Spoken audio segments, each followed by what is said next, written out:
이 두 출애굽기에 있는 본문 말씀을 가지고 저는 오늘 모세의 생각과 하나님의 생각이 어떻게 다른가, 그래서 짤막하게 모세의 생각과 하나님의 생각, 그러한 주제로 한번 생각을 해보고자 합니다.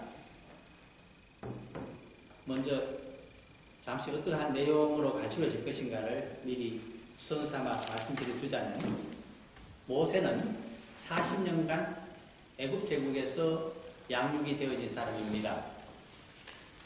그는 40년 동안 지내면서 애굽에서 배운 방식대로 자신이 사랑하는 동족 이스라엘 백성을 노예 상태에서 해방시키기를 원했습니다. 그런데 문제는 그가 애굽의 왕궁에서 40년간 배우며 권력을 휘둘렀던 그 방법론이 하나님 보시기에 옳지가 않았습니다. 그래서 하나님께서는 그의 계획이 탄로나게 하시고, 그리고 애굽 바깥으로 탈출을 해서 미디안 광야에서 40세에서 80세가 될 때까지 또 40년 동안 처가살이를 하면서 고생을 무진장시켰습니다. 그 결과 오늘 3장에서 볼 수 있는 대로 그가 80세가 되었을 때 미디안 광야 호렙산에서 그를 불러서 사명을 주시는 대목을 우리가 함께 보았습니다.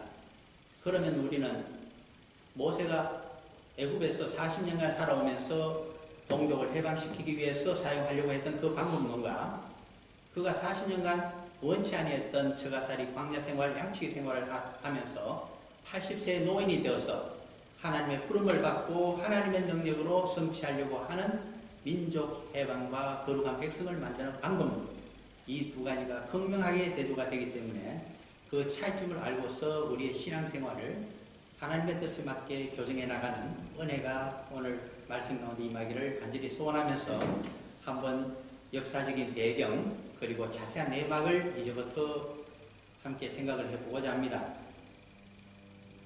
먼저 모세가 40년 동안 애굽에서 양성이 되었고 그의 사상이 어떠했다고 하는 것은 이 출애굽기에 기록이 되어 있지 않습니다. 그것은 이스라엘 백성들에게도 크나큰 연구 과제였습니다. 그런데 초대교회가 시작되면서 헬라파 유대인 가운데 아주 성령의 역사가 특이했던 한 인물이 있습니다. 그의 이름이 집사 스데반입니다. 얼마나 그는 학문적이었고 논리적이었으며 성령의 역사로 복음적인 사상으로 히브리의 역사를 꿰뚫은 사람인지 모릅니다. 그래서 당대에 헬라파 유대인 똑똑한 사람들입니다. 자신의 친구들과 복음 사상과 유대교 사상을 가지고 서로 논쟁을 했을 때 아무도 그를 이길 자가 없었습니다. 그 결과 질투와 시기를 받아서 그가 죽임을 당하게 되는 것이 사도행전 7장에 있는 내용입니다.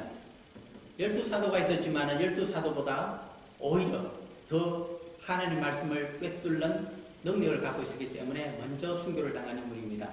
그가 바로 이 모세에 대해서 풀리지 않는 의문에 대해서 이야기해 주는 것을 의사 누가가 사도들의 열전에 속하는 사도행전 제7장에서 기록을 해두고 있습니다. 그 집사 스데반이 깨달은 그 말씀을 가지고 구약을 들여다보라고 하는 의미에서 사도행전 7장에 그 말이 나오고 있는데, 저와 함께 사도행전 제7장으로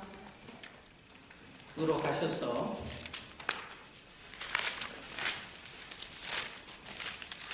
17절부터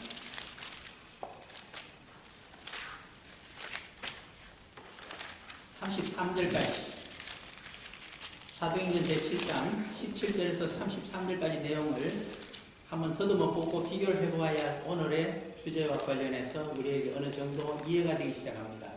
그래서 좀 힘들지만 사도행전 제7장 17절에서 33절까지, 이것은 좀 길기 때문에 교독을 하겠습니다. 제가 먼저 읽고 여러분들이 그 다음 읽고 그렇게 해봅니다. 사도행전 제7장 17절에서 33절까지.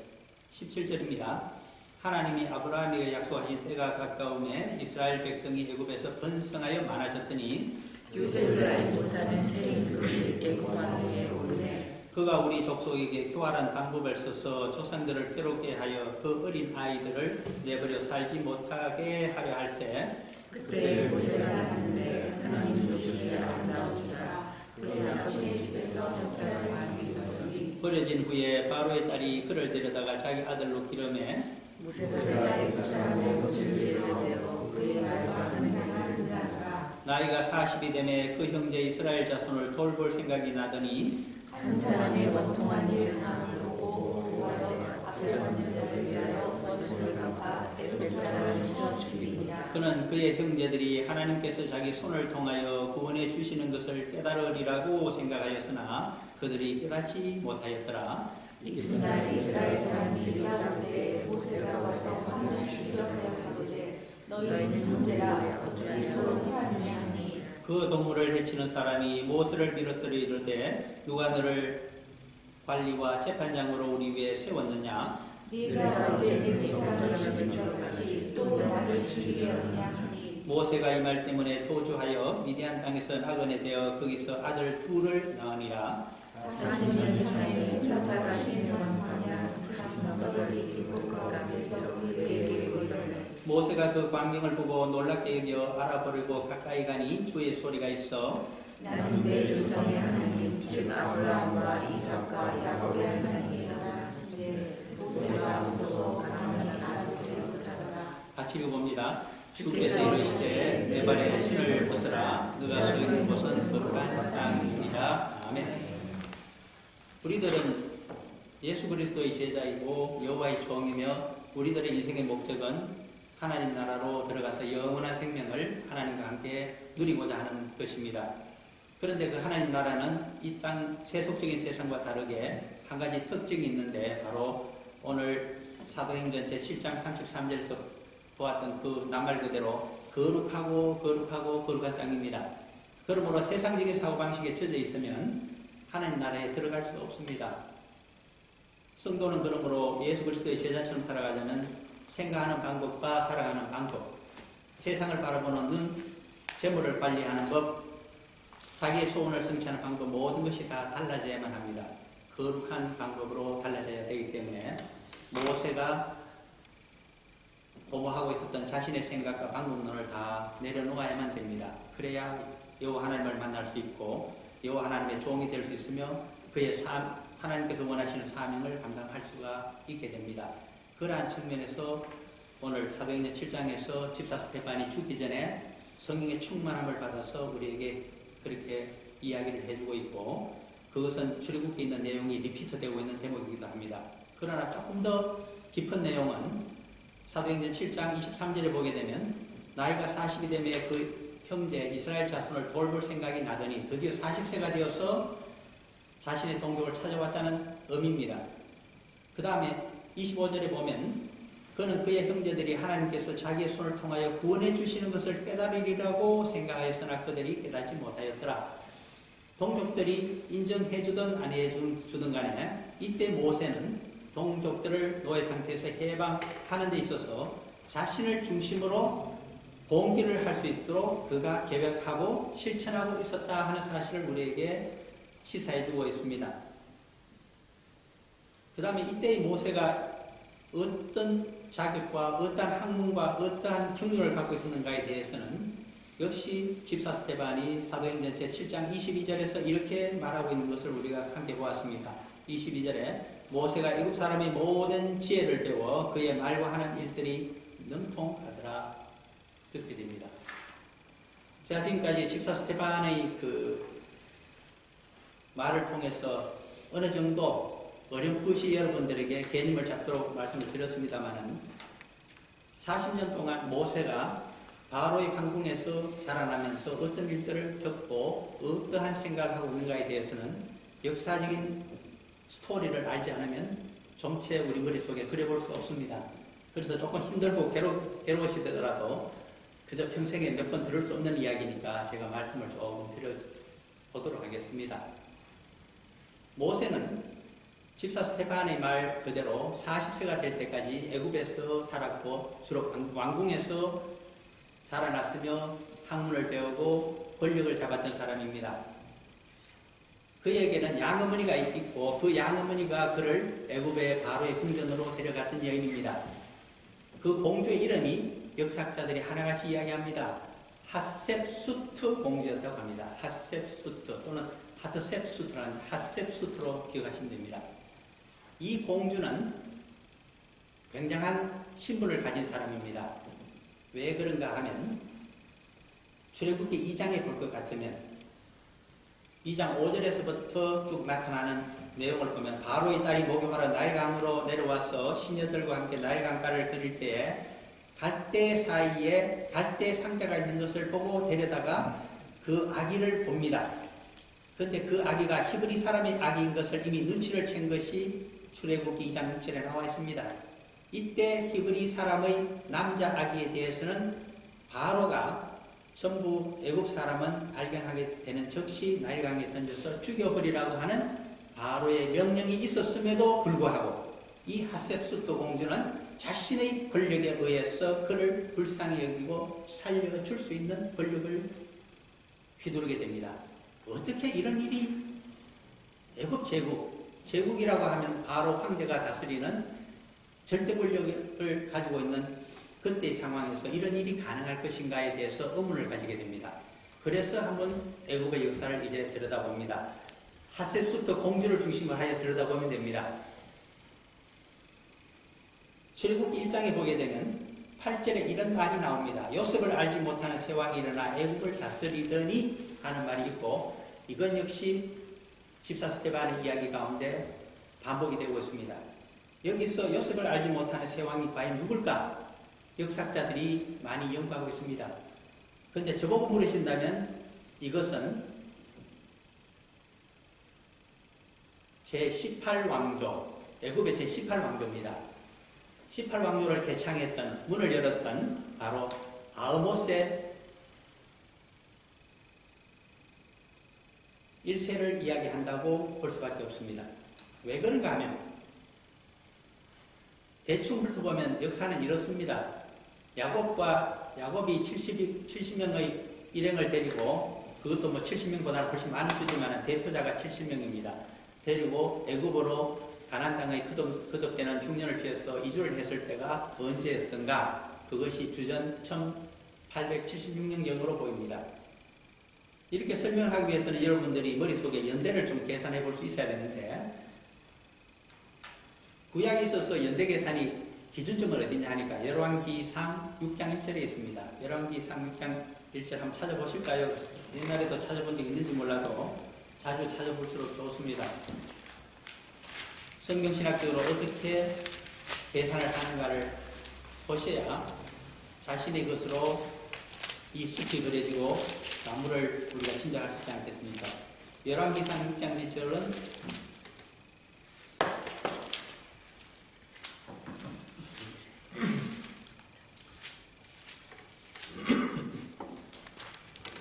저와 함께 읽어봅니다. 이스라엘 자손이 애굽 땅에서 나온 지 480년이요 솔로몬이 이스라엘 왕이 된 지 4년 15월 곧 둘째 달에 솔로몬이 여호와를 위하여 성전 건축하기를 시작하였더라. 짤막한 구절이지만 이것이 구약의 연대 계산의 기준점이 됩니다.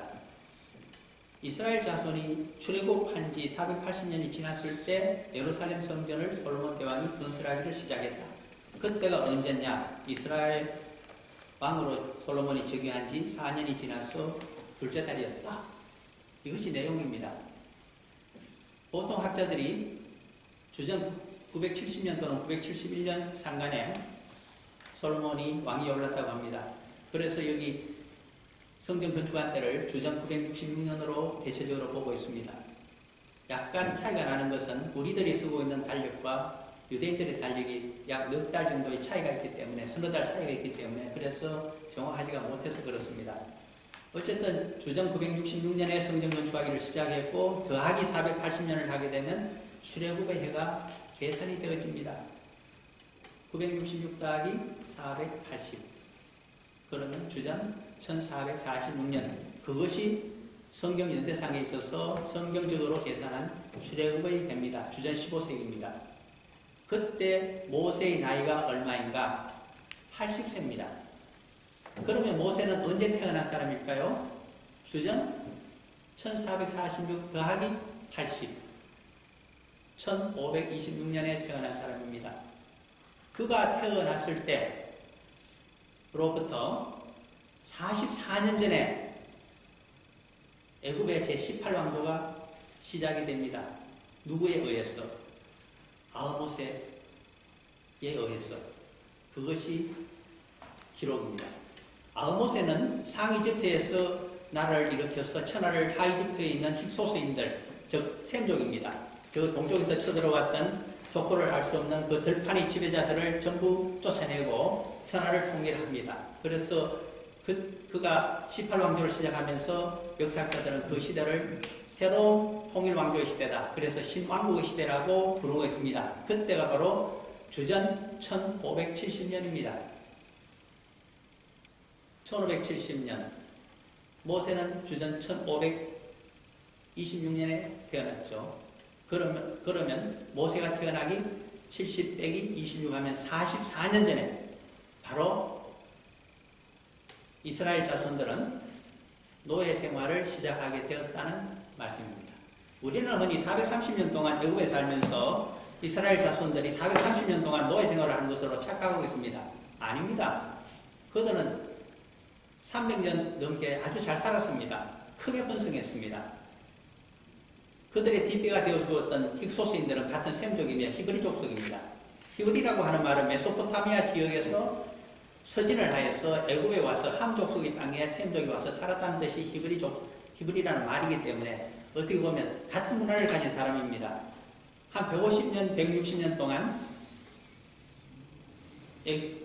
애굽의 14, 15왕조를 이루면서 크게 바로의 권한을 행사했던 이 힉소스인들, 그들이 고센 땅 서편에서 그들의 수도를 정하고 이스라엘 백성들과 협조하면서 얼마나 잘 지냈는지 모릅니다. 그 시대에 크게 번성했습니다. 그 시대가 한 160년 정도 계속이 되다가 드디어 애굽인들이 상이집트 테베 땅에서 강력하게 저항을 하기 시작해서 그래서 드디어 아흐모세 때 힉소스인들이 전부 쫓겨나게 됩니다. 동쪽으로. 그런데 문제는 그들과 협조했던 앞제비 노릇을 했던 이 이스라엘 족속에 대해서 어떻게 할 것인가가 문제가 됩니다. 그래서 아흐모세는 이렇게 결정을 내린 것이 출애굽기 1장에 있는 내용입니다. 그들을 사용해서 동북면의 땅, 고센 땅, 국경에 가까운 이곳에 행정도시를 만들고 그것이 나타나는 라암셋입니다. 그리고 군사 시설을 갖추고 그것이 여기 나타나는 비돔이라는 말입니다. 양식 창고, 불량미를 저장하고 그리고 병기 창고를 짓고 하는 것들이 전부 비돔섬을 짓는다는 말입니다. 이렇게 해서 노예화해서 구역을 시키게 됩니다. 그것이 124년 동안 계속되었을 때 드디어 80세의 모세를 불러서 출애굽의 사명자로 하나님이 세우신다는 뜻입니다. 역사적인 배경에 들어가서 이 정도 하면서 이제는 그 하셋수터 공주와의 관계를 좀 설명을 해봐야 됩니다. 모세가 태어났던 그 해가 바로 주전 1526년은 중요한 해입니다. 왜 그러냐 하니까 그 해가 바로 하셋수터 공주의 아버지였던 투트모스 1세가 그의 처남인, 손이 처남입니다. 아멘호텝 1세와 더불어 공동 통치를 하기를 시작한 해이기 때문입니다. 새로운 사람이 황권을 함께 장악했습니다. 그는 원래 장군 출신이었습니다. 그의 손이 처남이었던 아멘호텝 1세는 아흐모세의 아들이었지만 아들이 없었습니다. 그러므로 그의 처남인 매제가 되는 이 투트모스 장군과 함께 공동 통치를 하면서 정권을 넘겨줄 수밖에 없었습니다. 그는 군인 출신이었기 때문에 강력한 정책을 시행한 것이 바로 모든 애국 사람들에게 명령했습니다. 히브리인들, 특히 이스라엘 자손들이 아들을 낳게 되면 본은 쪽쪽 나일강에 던져서 죽여버려라. 이것이 투트모스 1세, 바로 하셉수터 공주의 아버지의 새로운 정책이었습니다. 그때 불행하게도 태어났던 자가 모세입니다. 그러나 하나님의 은혜로 그는 석 달 동안 집안에서 숨겨서 양육이 되었고 목소리가 커지자 더 이상 애국 사람들에게 그 소리가 들릴 것 같아서 갈대 상자에 태워서 그것도 나일 강변에 있는 갈대 숲 사이에 흘러가지 않도록 정박을 시켜놓은 채 그의 누나를 보내어서 어떻게 되는가를 보고 있었다고 하는 것이 출애굽기 2장에 있는 내용입니다. 이 누나가 바로 손이 누나인 미리암이라고 성경은 이야기합니다. 그랬더니 그때 이 하셉수터 공주, 이 하셋수트 공주는 굉장히 고귀한 신분입니다. 그의 아버지보다도 더 고귀합니다. 왜 그러냐니까 그의 아버지는 일개 장군이었다가 결혼을 잘해서 아흐모스의 옛날 바로의 딸과 공주와 결혼함으로써 황권을 차지할 수 있었지만은 그 두 사람 사이에 바로 아흐모스의 공주가 왕비가 되고 그에서 태어났던 왕자가 없이 유일한 공주가 하셋수트 공주였기 때문입니다. 그러므로 하셋수트 공주와 결혼하는 자가 바로 다음 때의 바로가 될 수 있는 그러한 자격을, 즉 애굽 제국을 상속할 수 있는 상속권을 갖고 있었던 여자가 이 하셋수트 공주였습니다. 그래서 그는 그의 이곱 동생과 결혼을 하고 두트모세 2세로 삼아주었습니다. 그때가 언제냐 하면 이 모세가 황궁으로 그의 양아들이 돼서 들어가서 한 8년쯤 지났을 때의 일입니다. 그런데 두트모세 2세가 오래 살지를 못하고 죽게 됩니다. 그것이 모세가 22살쯤 되었을 때 일입니다. 그때부터 18년 동안 주전 1504년부터입니다. 이 모세가 40세가 되어서 애굽을 탈출할 때까지 18년 동안 어떤 일이 발생했느냐 하면 하셋수트 공주는 자기 남편이 죽고 자신에게 아들이 없고 양아들이 모세밖에 없습니다. 그래서 다음 황제를 결정하는데 자신의 남편 두트모세 2세가 후궁과의 사이에서 후궁이 아닙니다. 그냥 궁녀입니다. 궁녀와 비천한 궁녀와의 사이에 낳았던 2살짜리 아기가 하나, 남자 아기가 있었습니다. 그를 두트모세 3세로 하여 바로로 세우면서 자신이 섭정을 하기를 시작합니다. 그래서 18년 동안 섭정합니다. 이 18년 동안의 세월을 애굽의 역사를 연구하는 학자들은 한결같이 여자 바로의 시대, 하셋수트 바로의 시대라고 표현하고 있습니다. 그러다 모세가 40세가 되었을 때, 이 40세가 될 때까지 18년 동안 모세는 어떤 일을 했을까요? 여자 바로인 하셋수트 바로를 대리하여 애굽을 통치했던 통치자 중에 한 사람이 바로 모세였습니다. 그러나 불행하게도 그가 40세가 되었을 때 18년 동안 애굽을 통치하던 여자 바로 자신의 양어머니 하셋수트가 성화를 한 것인지, 안 그러면 계속 십몇 세가 되었을 때부터 두트모세 3세를 전쟁터로 계속 내보내서 원정을 다니게 했는데 이 두트모세 3세가 약관의 나이인 20살이 되자 그만 옛날 우리 이성계 장군처럼 회군을 하여서 정권을 차지한 것인지는 몰라도 정권이 하셋수트에게서 여자 바로에게서 23 약관의 나이인 20세의 두트모세 3세에게 넘어가게 됩니다. 그때가 바로 모세가 40세가 된 바로 그때입니다. 그는 어떻게 했을까요? 정권을 잃어버리고 실각하게 됩니다. 뒷배를 봐주던 양어머니가 권력에서 물러나 버렸습니다.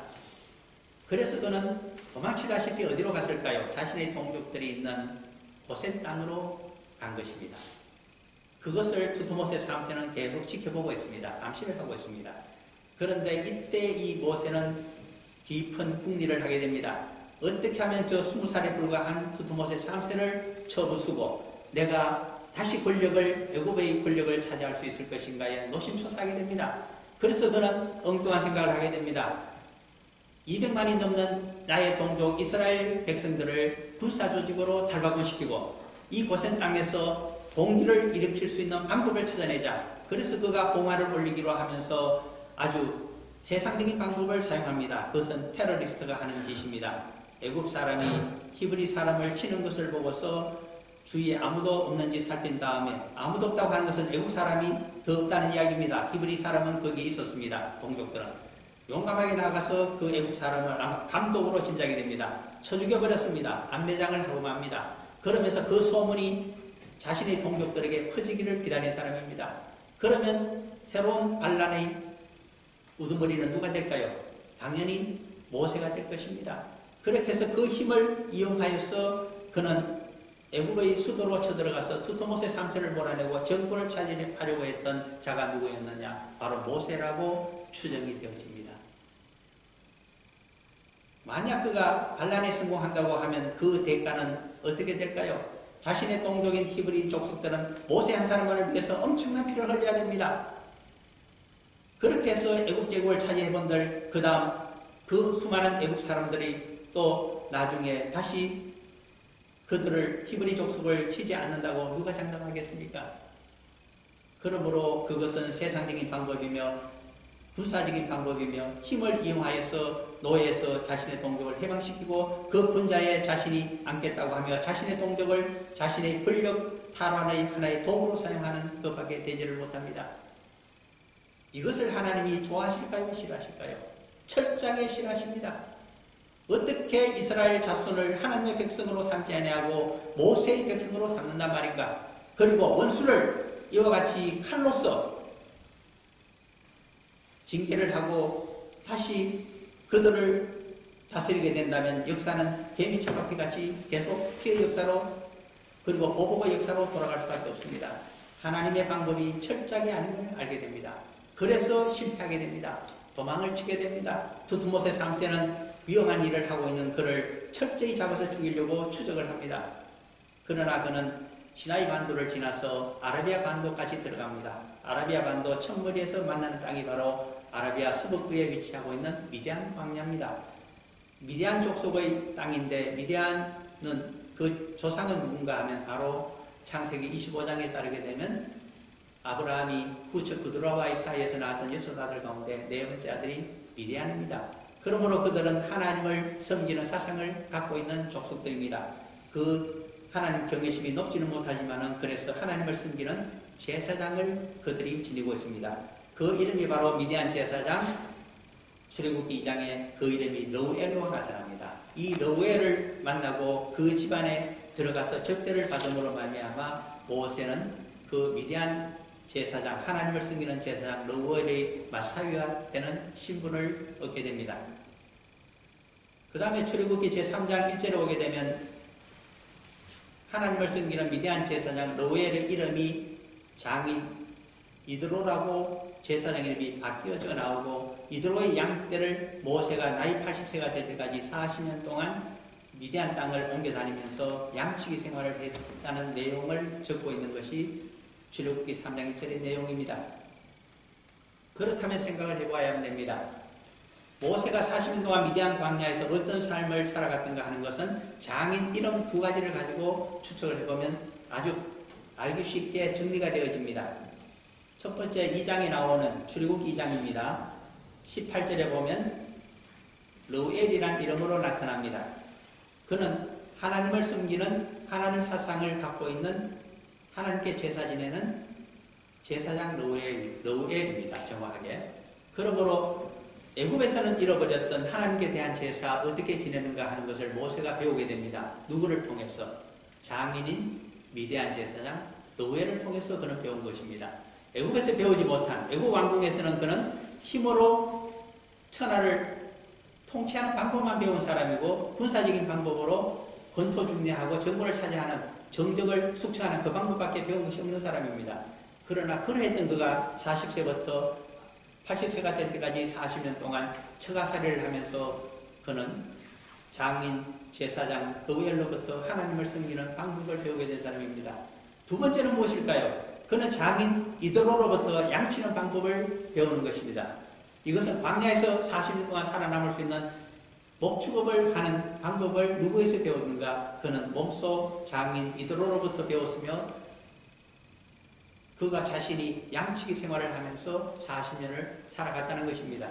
이 2가지가 바로 앞으로 출애굽한 이스라엘 백성들에게 모세가 리더로서 자격을 갖추고 되는 요건이 됩니다.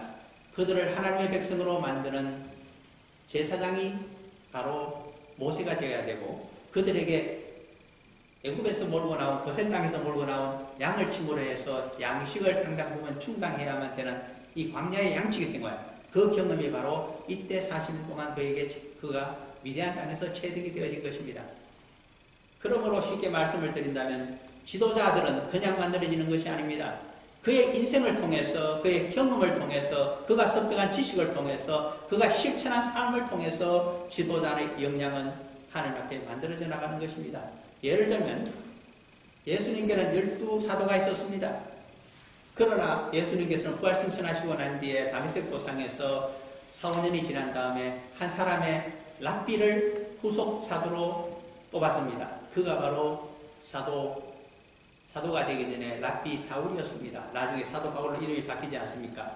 왜 12사도가 있었음에도 불구하고 랍비였던 하나님을 대적했던 율법 선생이었던 이 사울이라고 하는 장래가 촉망되는 30여 세의 청년을 하나님께서 후속 사도로 삼기를 원하셨던가?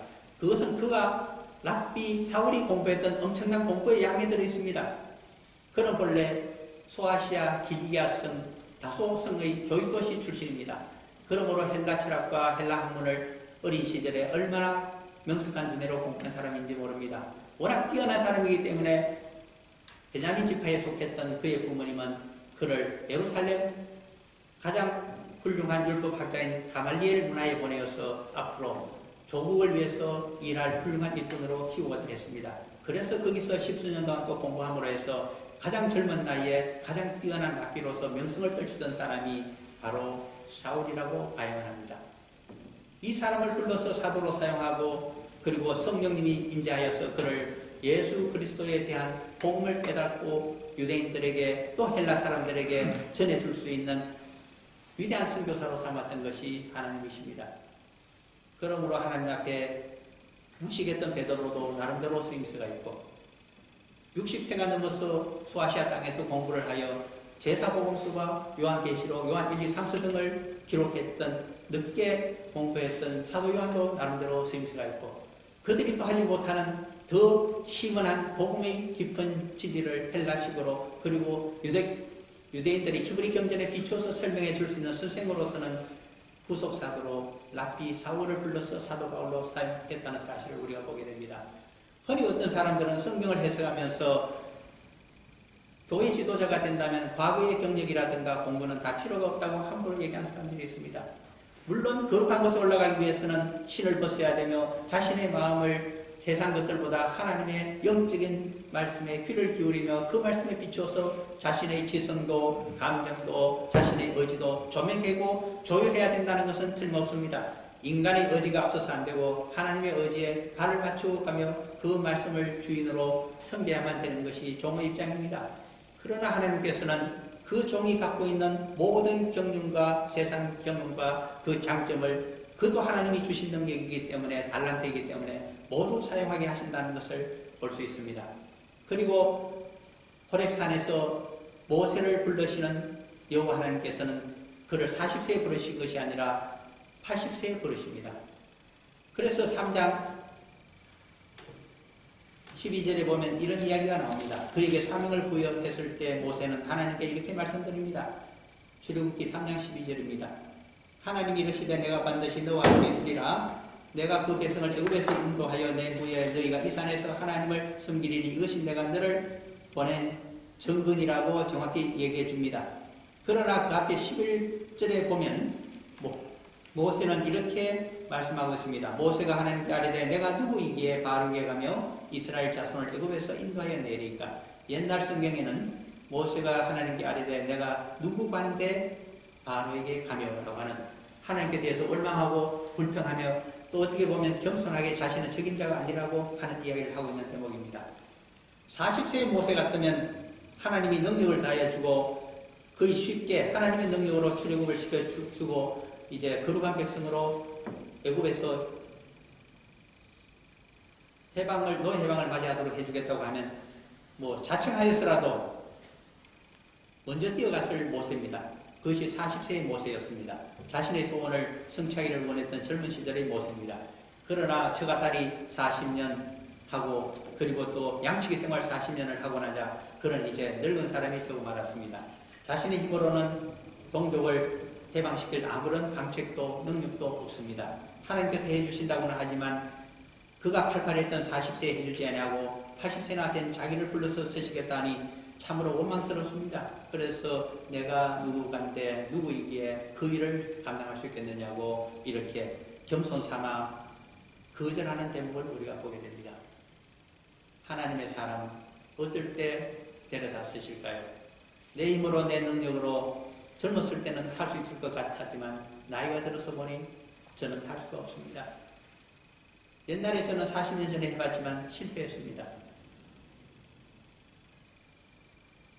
그런데 이제는 기운이 다 빠지고 세상적으로 볼 일이 없어진 저를 왜 불러서 사용하십니까? 그것이 하나님께서 드디어 하나님의 자신의 뜻을 내려놓고 하나님의 뜻을 따를 수 있는 시대가 되었다는 것을 의미하고 있습니다. 그러므로 인생살이 가운데 자신의 계획이 다 틀어졌고 실패를 경험하고 있습니까? 열패의식에 젖어 있습니까? 바로 그러한 때 그 사람을 하나님께서 세워서 쓸 수 있는 가장 적기의 타이밍이 놓여 있다는 사실을 생각해야 됩니다. 예수 그리스도께서도 대속의 십자가를 지시고 무덤에 들어가셨습니다. 무덤에 들어간 자가 무엇을 할 수 있겠습니까? 아무것도 자신의 능력으로 할 수 있는 것이 없었습니다. 그때 초실절에 주일날 새벽에 하나님께서는 부활의 역사를 일으키셨습니다. 그때부터 40일 동안 얼마나 예수님을 강하게 사용하셔서 제자들을 인텐시브 과정으로 재훈련을 시켰는지 모릅니다. 그리고 승천하시고 보혜사 성령님을 여러분 위에 보내주셔서 성령의 역사로 교회가 출범하게 하셨습니다. 그 후의 역사는 우리가 주후 1세기부터 지금 이르기까지 2000년 이상의 역사를 보고 있습니다. 그러므로 이제 한번 정리를 해봅니다. 모세 애초에 너의 동족 해방의 계획은 무엇이었던가? 그것은 자신의 권력을 다시 쟁취하는 방법론으로 자신의 동족의 노예 해방을 생각했던 사람입니다. 그것은 자신의 백성을 생각한 것이라기보다는 자신의 야망을 성취하기 위해서 그들을 사용하고자 했던 것입니다. 혹시 우리 인생 가운데, 교회 생활 가운데, 그리고 성도를 바라보고 예수 그리스도의 복음을 전하며 하나님 일을 한다고 하면서 그러한 모세의 옛날 사고방식으로 활동하고 있지는 않은지 우리는 가슴에 손을 얹어서 겸손하게 성찰을 해야만 합니다. 그것을 하나님께서 막으십니다. 막아주시는 것이 사실은 은혜입니다. 그것이 성공한다고 하면 그 사람은 어떻게 되며 그에게 이용을 당했던 그 많은 사람들, 동족들은 그 장래가 어떻게 되겠습니까? 피해의 역사만 있게 되고 보복의 악순환만 있게 됩니다. 그래서 하나님께서 막으시면서 80세가 되어서 자신의 생각을 버릴 수밖에 없게 되었을 때 드디어 하나님의 능력으로 그를 부르시고 그에게 성령의 능력을 주시고 능력의 지팡이를 주시고 모든 것은 하나님께서 책임져 주실 테니 너는 처음부터 끝까지 나에게 순종하는 법을 배우고 너가 광야에서 쓸모없었다고 생각하는 그 40일 동안에 배웠던 하나님 섬기는 제사장으로서의 역할, 그리고 또 광야에서 양을 치면서 목축을 하면서 살아남는 방법, 그것을 가지고 앞으로 출애굽한 백성들에게 유용하게 사용하라고 하시는 뜻이 담겨 있다고 볼 수가 있습니다.